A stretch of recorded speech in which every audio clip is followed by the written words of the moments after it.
Hello everyone, welcome to lecture 4, chapter number 2, conductors from model 1. In this chapter we'll be looking at the conductor material, factors affecting conductivity and the temperature effect of conductivity. Introduction to conductors. So when we look at the classification of solids based on the energy gap, we have conductors, semiconductor and insulator, wherein the energy gap for the conductor is very small and the valence band and the conduction band are merged here. As the conductors have plenty of free electrons in their valence band which are responsible for the heat and the electrical conduction. So the valence band and the conduction band are overlapped. A very small amount of electric field is required to jump that electron from the valence band to the conduction band. Where in case of semiconductor, it requires a small energy gap to move the electron from the valence band to the conduction band. And in case of insulator, the electron is tightly bound to their parent atom. So it requires a very large field between the valence band and the conduction band. So when we are looking at conductors, all the metal and alloys fall in the category of conductors. They are used in the various applications such as the electricity transmission and distribution lines, electrical contacts such as relays, brushes, switches, resistors, etc., and the heating elements. Gold, silver, copper, aluminum are the very good electrical conductors. And among these, the gold is the best, and keeping in view of the cost factor, copper and aluminum are the most commonly used materials. However, silver is used for the contacts. Now, when you look at few examples such as, so these you can see here, these are the conductors and these are the insulators. Keeping in view of cost, copper and aluminum are the natural choices. So the next part of example of conductor would be aluminum conductor reinforced with steel, that is ACSR, which is used in improved material for transmission line. So these are the conductors which are used in transmission lines for the power distribution.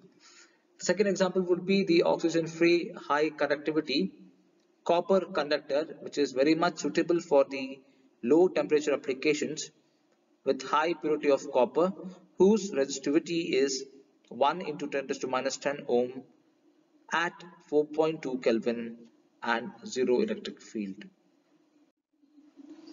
Now let's see what are the characteristics of a good conductor. A good conductor should possess the following characteristics. Yes, the very first part is it should have high electrical and thermal conductivity. Next, it should have high melting point. Third one is the good oxidation resistance. Fourth, the conductor should be of low cost.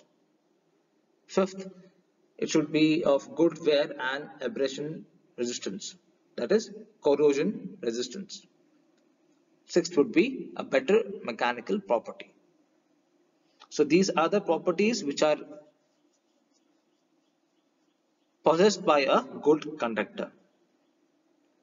When we look at good oxidation resistance, it is the ability to resist the chemical degradation. And when we look at abrasion resistance, it means that it has some scratch resistance also. And for melting point, conductor requires a high temperature to melt that particular conductor. And obviously, conductor which is having plenty of free electrons, it is meant for, or it is highly responsible for electrical and thermal conductivity. Now, what are the factors which are affecting the conductivity of a material? So here, resistance and resistivity comes into the picture. So the flow of current through a conductor means a flow of electron under an applied field. So what do you mean by resistance here? The property of the conductor that resists the flow of current or the electron is called resistance. Now, the resistance of the conductor is directly proportional to the length, but it is inversely proportional to the area of cross section. Therefore, R is proportional to L by A. If you remove the proportionality, we can write this as R is equal to rho into L by A, where rho is a constant known as specific resistance or a resistivity. The electrical resistance and the resistivity of the conductor or the material are influenced by various factors such as the temperature, the impurity which are present in the conductor, and the plastic deformation. So what do you mean by plastic deformation? Say if there is a metal or some structural material, when sufficient load is given to that particular metal, it causes the material to change its shape, and that is called as elastic or plastic deformation. Now let's see the next topic on temperature effect of conductivity. So the electrical resistance of a conductor varies with temperature, right? So as the resistance increases, the temperature increases. With the rise in temperature, the resistance of the pure metal is going to increase, whereas it decreases for the semiconductor and insulator. Therefore, the variation of the resistance with temperature in a material can be expressed as RT2 equal to RT1 bracket 1 plus or minus alpha dt, where RT1 and RT2 are the resistance of the material at temperature T1 and T2. dt is the change in temperature, T2 minus T1, and alpha is the temperature coefficient of the resistance of the material, where plus alpha indicates for pure metals and minus alpha indicates for the insulator and the electrolyte. So this is the explanation what I have gone through. So the variation of resistivity with temperature is similar to the equation what we have discussed. It is similar to this one, and it is given by rho T2 is equal to rho T1 into 1 or plus minus alpha dt, where rho can be an alloy or can be a metal. Illustration. Let's see at one problem. Resistance of conducting wire is 57.2 ohm at 70 degrees Celsius and 50 ohm at 25 degrees Celsius. Estimate its temperature coefficient of resistance. So there is a conductor of wire 57.2 ohm at 70 degrees Celsius, and resistance of the conductor at 50 ohm is having a temperature of 25 degrees Celsius.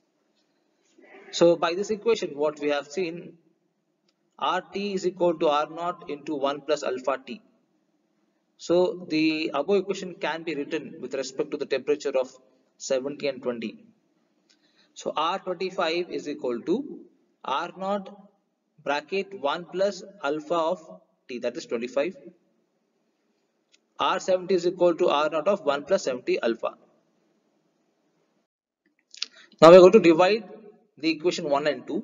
So we get R70 by R25 equal to 1 plus 70 alpha divided by 1 plus 25 alpha. Substitute the value of R70 and R25. So at the temperature of R70, the resistance value is 57.2 ohm, and at the temperature of 25 degrees Celsius, the resistance is 50 ohm. Now cross multiply and you get the value of alpha as 0.003478.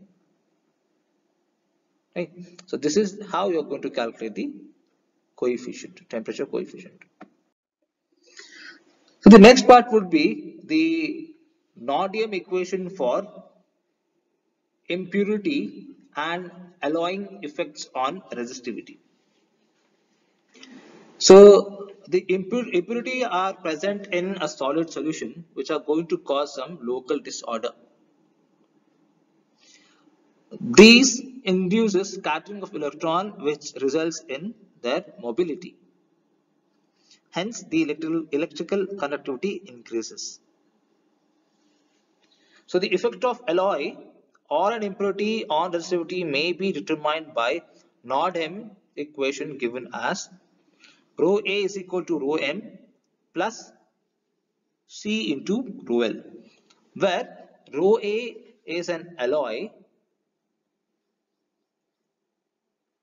and rho M is the base metal. So rho A is the resistivity of an alloy and rho M is the resistivity of a base metal, where C represents the concentration of impurity, right? So let's take an example here. So the resistivity of copper increases by 1.3 ohm centimeter when 1% of nickel is added to it. So thus for copper and nickel system. So here nickel is a metal, copper is an alloy now.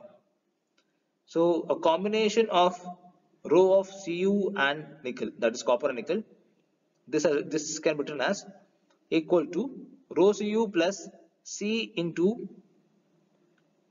1.3 into mu ohm centimeter. So this is how you write the equation looking at the previous of rho A equal to rho M plus rho L into C. Now what are the effects of plastic deformation and cold working on a conductor?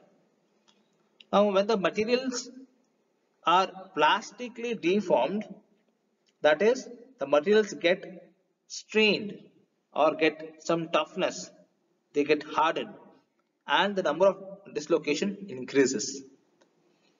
So a similar behavior is noticed when a metal is cold worked, which induces scattering of electron, at the same time increases the resistivity of the material. So effect of plastic deformation and cold working is that when you try to take a material and if you are trying to put some load on that, it's going to change its shape. So there is some scattering of electrons taking place in that particular metal. There is a similar effect on a cold working. So when a metal is cold worked, it induces some scattering of electrons. Hence it increases the resistivity of the material.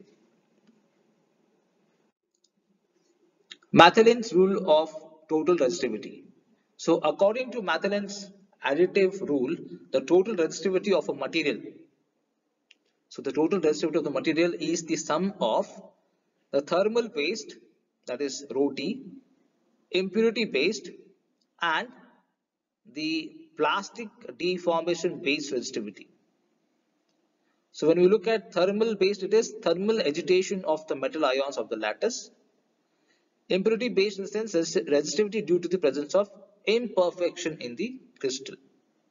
So the empirical formula is given as rho is equal to rho T into rho C plus rho P.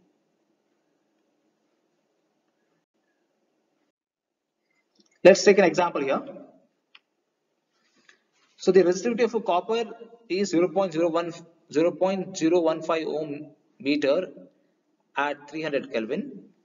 Addition of each atomic percent of nickel and silver to its cause an increase in resistivity by 0.012 ohm meter and 0.0016 ohm meter respectively. Compute the resistivity of copper nickel alloy at 300 Kelvin when 0.25 atomic percent nickel and 0.4% of silver is added into copper. So it is copper, nickel, silver. So he has given the resistivity of copper at the certain temperature and the addition of percent of nickel and silver, which is going to cause the increased resistivity by 0.012 ohm meter and 0.0016 ohm meter respectively. We have to calculate the resistivity of copper nickel alloy, silver alloy at 300 Kelvin when 0.25% of nickel and 0.4% atomic percent of silver is added to it. So this is the formula. Rho Cu nickel and silver is equal to rho Cu plus C1 rho of nickel plus C2 rho of silver. So rho Cu is 0.015 into 10 to the minus 6 ohm meter. Rho silver is 0.016 into 10 to the minus 6 ohm meter. Rho nickel is 0.012 into 10 to the minus 6 ohm meter, and C1 is 0.25 atomic percent, and C2 is 0.40 atomic percent. So substitute the values in this equation, and you get the answer as 2.44 into 10 to the minus 8 ohm meter. So this is one simple illustration which can be asked in the exam. So this is the only problem which we have solved based on the Nodym equation or the effect of plastic deformation or on the basis of Mathélin's equation. Thank you. We'll be continuing the next topics in next lecture.